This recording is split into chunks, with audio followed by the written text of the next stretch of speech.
Alors la presse télé, nous on vend quand même encore 1 520 000 exemplaires par semaine, ce qui est énorme si on réfléchit. Même si un jour on vend 100 000 de moins, ça reste des chiffres énormes par rapport à la plupart des marques. Il y a encore combien de marques qui vendent autant d'objets par semaine, même en dehors de la presse? C'est vrai qu'on a une érosion structurelle comme la plupart des titres de presse écrite, mais voilà, on a encore aussi beaucoup de fidélité, notamment de nos abonnés. C'est un critère qu'on regarde. On a un taux de réabonnement, nous, qui frôle les 85%, sur certaines échéances qui montent à 89, 90. Voilà. C'est ça qui valide notre démarche.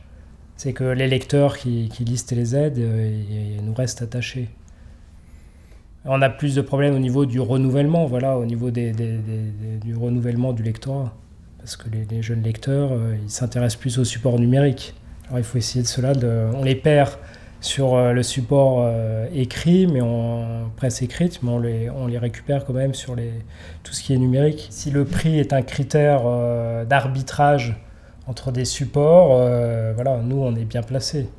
C'est vrai qu'avec la baisse des volumes, on a des coûts qui augmentent, tous les journaux ont des coûts qui augmentent. Bon, nous, avec notre positionnement prix, on est susceptible de pouvoir rester à l'avenir dans des niveaux qui restent acceptables pour le lecteur. Donc je dirais, voilà, déjà notre positionnement, il nous protège. Donc là, je dirais, c'est principalement avec la page Facebook. On a une page Facebook Z Le Chien sur laquelle on travaille la marque. Donc ça, c'est très intéressant parce qu'on arrive à réunir notre communauté sans pour autant mordre sur l'aspect service de TZ. Voilà. On est présent sur tous les supports numériques depuis maintenant assez longtemps, Internet évidemment, l'iPhone, l'iPad, puis Android. Voilà. Donc là, on essaie d'utiliser, nous, de se préoccuper du service. On rentabilise en ayant peu de coûts. Voilà. Nous, on a une stratégie de long terme. Donc, je dirais, on est parti avec des moyens très inférieurs aux autres. Parce qu'on essaie de construire dans la durée à des coûts qui sont en rapport avec les recettes. Donc pour l'instant, les recettes, c'est quelques dizaines de milliers d'euros. Donc on essaie de mettre en face des coûts qui sont en rapport avec les recettes. Alors pour l'instant, les recettes, elles sont relativement faibles, mais ce n'est pas vraiment un problème parce que finalement, les coûts de développement numérique, ils ont énormément chuté. Développer une application iPhone, ça relève de 1 500 euros, 2 000 euros. Voilà, bon, c'est des coûts qui sont de toute façon très mesurés. À partir de là, si vous faites attention à vos coûts, vous arrivez à les garder en rapport avec les recettes. Pour l'instant, je dirais, on arrive à ça. Ce qu'on n'arrive pas, c'est à dire, voilà, ça va remplacer carrément le support écrit, ça va permettre de payer salaire et tout ça. Ça, non. Voilà.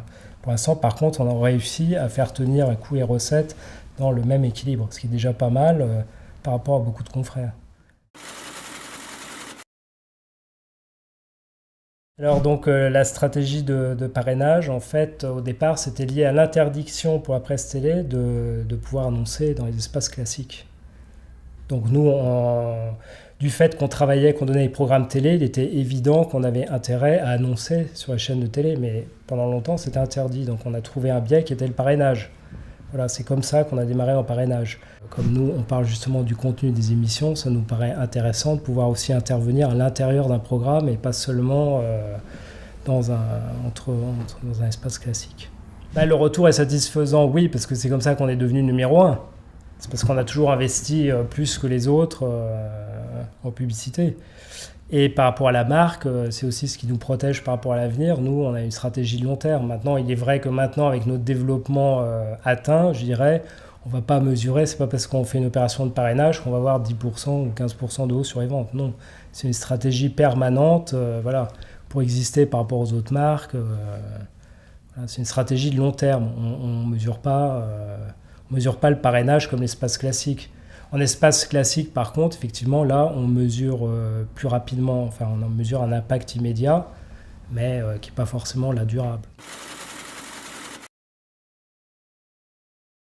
Bon, il faut dire au départ que c'était pas tout à fait volontaire de notre part, parce que c'est un peu Publicis qui nous a poussé vers la sortie. Hein. Donc ça, voilà. Bon, mais je dirais, ça faisait déjà quelques temps quand même qu'on avait du mal à s'accorder, parce que Publicis c'était une grosse maison, voilà, avec des grosses équipes et tout ça, pas forcément très réactive, avec un marché qui s'est durci, qui oblige à réagir très vite, à être réactif sur les offres publicitaires, voilà. à essayer de raisonner avec d'autres aussi, des fois de s'allier avec d'autres. Bon, Publicis, c'était pas ses qualités d'arriver à faire tout ça. Il fallait plutôt repartir sur. On a gardé les mêmes gens. C'est la même équipe qui travaille pour nous, qui travaille déjà pour nous à Publicis. Donc en fait, l'équipe est restée. Par contre, ce qui a changé, voilà, c'est qu'ils sont dirigés par quelqu'un de très dynamique, Laurent Sounzian, qui voilà, a su les remobiliser et qui arrive à adapter la structure aux soubresauts du marché.